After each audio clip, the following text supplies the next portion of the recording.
आज के 10-12 साल पहले मैं देख रहा था टीवी में, एक न्यूज़ देख रहा था आज तक, तो उसमें एक न्यूज़ आ रही थी कि प्रयागराज के मंदिर में हनुमान जी रो रहे हैं, उनकी आंखों से आंसू निकलने लगे। आपको याद होगा, मैंने वहां से एक व्यंग लिया था, मैं आपको सुनाना चाहता हूं और पूरे आशीर्वाद के साथ मुझे सुनिएगा और विदा कीजिएगा। एक रात में सोया ही था, सपने में खोया ही था, देखा कुछ लोग नफरत के बीज बो रहे हैं, सामने खड़े हनुमान जी रो रहे हैं। हमने कहा आप तो भगवान हैं, फिर आपको रोने की क्या जरूरत। और वैसे भी सीता हरण पे आपा खोए नहीं थे, लक्ष्मण मूर्छित पे भी आप रोए नहीं थे, आपने सूरज को निगला, आप मुस्कुराते रहे थे, आपकी पूंछ तक जली, आप खिलखिलाते रहे थे, फिर प्रभु आप क्यों रोए। कलियों के दर्द में उबे तो नहीं है, किसी कष्ट में आप उबे तो नहीं है, प्रभु राम की याद में आप खोए हैं शायद, दिल्ली की घटना से आप रोए हैं शायद, कहीं ऐसा तो नहीं कि आपके मन में निठारी की कथा हो या जलती ट्रेनों की व्यथा हो। प्रभु बोले तेरी बात सही है, मेरे रोने का कारण यही है, आज हर इंसान हिंसा के दौर में पल रहा है, मेरी तो केवल पूंछ जली थी, आज हिंदुस्तान जल रहा है। और वैसे भी चुनाव का मौसम आ गया है, कुछ नेता हमारे मंदिरों में आएंगे, हमारी झूठी कस्में खाएंगे, डरता हूं देश आतंकवाद महंगाई लाचारी में न खो जाए, मंदिर मस्जिद के नाम पे कहीं दंगा न हो जाए, क्योंकि जो प्यार को सींचते थे कसाई हो गए, कल तक भाई भाई थे दंगाई हो गए। यदि एक भी बेकसूर का खून धर्म के नाम पे बहा तो मैं चैन की नींद कैसे सोऊंगा। अभी तक तेरे सपने में रोया था, फिर हकीकत में रोऊंगा, फिर हकीकत में रोऊंगा। आइए अंतिम 4 पंक्तियां। हेमंत वो शादी वाली सुना दे, एक बार तालियां बजा दीजिए, बहुत बढ़िया प्रसंग है इसका। हाँ, सर का आशीर्वाद है इसलिए मैं सुना रहा हूं। सर के साथ हम लोग बैठे थे, हमने कहा सर आप पूरे देश में जाते हैं, आपको सबसे ज्यादा कहां अच्छा लगता है। तो सर ने कहा पहले तो पूरी दुनिया में जाता हूं, पर इलाहाबाद मुझे जितना अच्छा लगता है, पूरे हिंदुस्तान में कुछ अच्छा नहीं लगता। मैंने बैठे बैठे वे 4 पंक्तियां लिखी हैं, अगर आपको भी अच्छी लग जाए तो दोनों हाथ उठा के ताली बजाना। किसी का दिल दिल्ली तो किसी का हैदराबाद रहता है, किसी का दिल दिल्ली किसी का हैदराबाद रहता है, दिल हमेशा हमारा आबाद रहता है। हम कानपुर के हैं ये जानते हो आप, पर सर के दिल में हमेशा इलाहाबाद रहता है। जोरदार ताली एक बार बजा। बहुत अच्छा। चलिए मैं सुना दे रहा हूं, सर का आदेश है। महिलाएं बहुत आई हैं, मैं प्रणाम करता हूं। महिलाओं को कवि सम्मेलन में जो पति लेके आए हैं मैं उनको सैल्यूट करता हूं। आप इनको लाया कीजिए, इनको मूवी दिखाने ले जाइए, इनके साथ कभी शॉपिंग मत कीजिएगा, जीवन भर रोएंगे। मैं रो रहा हूं। मैं अभी 3 दिन पहले अपने घर गया तो हमारी पत्नी के लिए, रोज तुम कभी सम्मेलन में रहते हो, सर के साथ रहते हो, तुम्हें कुछ कपड़े दिलाना है। वो हमको एक शॉपिंग मॉल में ले गए, दुकान वाले को उसने बोला कि भैया इनको कपड़े दिला दो। 7-8 जीन्स लेके आया। हमारी पत्नी से उसने पूछा नीली वाली कैसी है। सर आप अपने सीने पे हाथ रख के कसम खाइए, आप चाहे विधायक हो जाएं, नेता हो जाएं, वकील हो जाए, पर आपकी पत्नी अगर आपसे कोई चीज पूछ ले कैसी है, आपको डर के मारे कहना पड़ेगा अच्छी है। हाँ में हाँ मिलानी पड़ेगी। हमारी पत्नी ने हमसे पूछा नीली वाली जींस कैसी है, हमने कहा नीली वाली अच्छी है। कहने लगी 2 ले लें, हमने कहा 2 ले लो।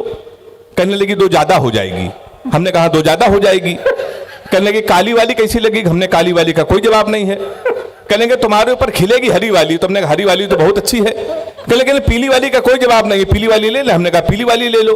कहने लगे 2 ले ले, हमने कहा 2 ले लो। कहने फिर 2 ज्यादा हो जाएगी, हमने कहा कि लेकिन अभी अगले महीने शादी है तो काम आएगी, हमने कहा काम आएगी। कहने हरी वाली कैसी, हमने हरी वाली का कोई जवाब नहीं। कहने तुमको पसंद है, हमने कहा पसंद है। कहने पैक करा ले, हमने पैक करा लो। हरी वाली जीन्स सर पैक करा के आए, पहली धुलाई में हरी वाली ने कलर छोड़ दिया। हमारे ऊपर बेलन लेके आए, कहने लगे 3 घंटे से कह रही थी लाल वाली ले लो। ताली बजाओ ने, हाथ यहीं रहेगा हमारा। सब लोग हम लोग कवि लोग हैं, तो सर के देखिए हमारे सर के चक्कर में इतने लाखों लोग आ जाते हैं, हजारों लोग आ जाते हैं। नहीं सर कवियों की हालत तो ये थी, हम लोगों को सुनता नहीं था। अभी 10 साल 15 साल पहले एक आपको जोक याद होगा, एक बस में 2 आदमी यात्रा कर रहे थे। एक आदमी ने सामने वाले से पूछा आप क्या करते हैं, तो उसने कहा मैं कवि। उसने कहा मैं बहरा। हमारे साथ उल्टा हो गया सर। हम बस में यात्रा कर रहे थे, एक आदमी काला चश्मा लगाया था। उसने हमको टटोल के देखा, उसने कहा आप कौन। मैंने कहा मैं राष्ट्रीय कवि हेमंत पांडे। हमने कहा आप। उसने कहा मैं अंधा। हमने कहा तुम्हारा जवाब गलत है, तुमको बहरा कहना चाहिए। उसने कहा मेरा जवाब बिल्कुल सही है, मैं तुम्हारी शक्ल तक नहीं देखना चाहता। ये हमारे साथ होता है सर, हम लोगों को सीरियस नहीं लेता, हम लोगों को शादी नहीं होती है। हमारी जब तमाम बार शादियां कैंसिल हुई, हमने रमेश भैया को हाथ दिखाया। रमेश भैया जितने बड़े कवि हैं उतने बड़े ज्योतिषाचार्य भी हैं। हमने कहा दादा हमारी शादी कब होगी। हमसे कहने लगे बेटा 2035 तक कोई मुहूर्त नहीं है। हमने कहा उसके बाद। बोले उसके बाद कोई जरूरत नहीं है। हमारी आई हुई शादियां कैंसिल हो गई। अच्छा। फिर लखनऊ में हमारी शादी तय हो गई, कानपुर के बगल में लखनऊ। पिताजी ने कहा 11 बजे तैयार हो जाना, नहा धो के, लड़की पसंद कर लिए, शादी फाइनल। हम नहा धो के सर 11 बजे सूट वूट बन के तैयार।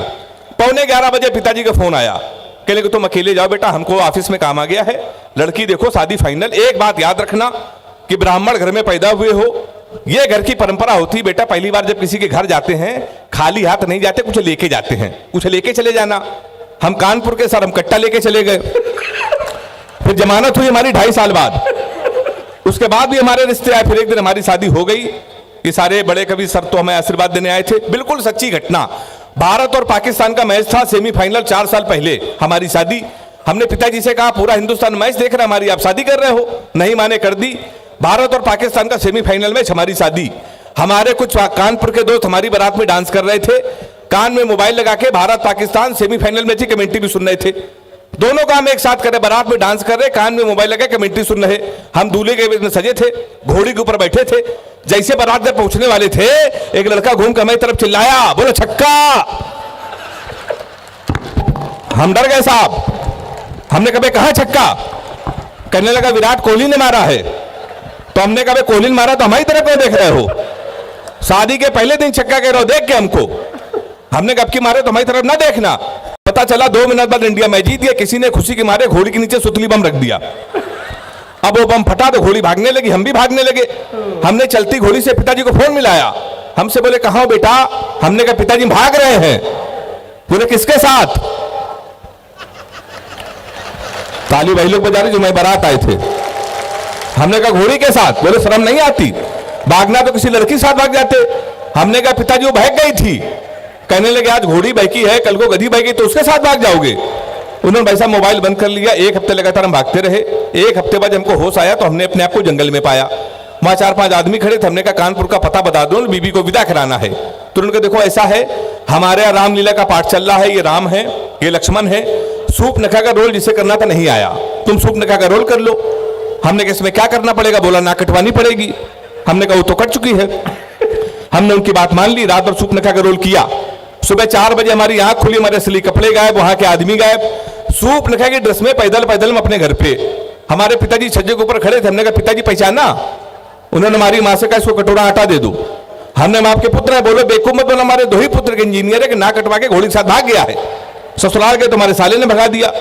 उत्तर प्रदेश का बड़ा व्यंग एक टिप्पणी में कर रहा हूं, व्यंग अगर आपकी समझ में आ जाए तो तालियों के महोत्सव के साथ मुझे विदा कर दीजिएगा।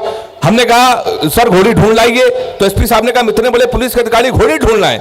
हमने कहा ढूंढ लाइए। कहने के पुलिस का काम है घोड़ी ढूंढना। हमने कहा एसपी साहब भैंस तो आप ढूंढ लाए थे। वाह वाह वाह, बहुत बहुत धन्यवाद।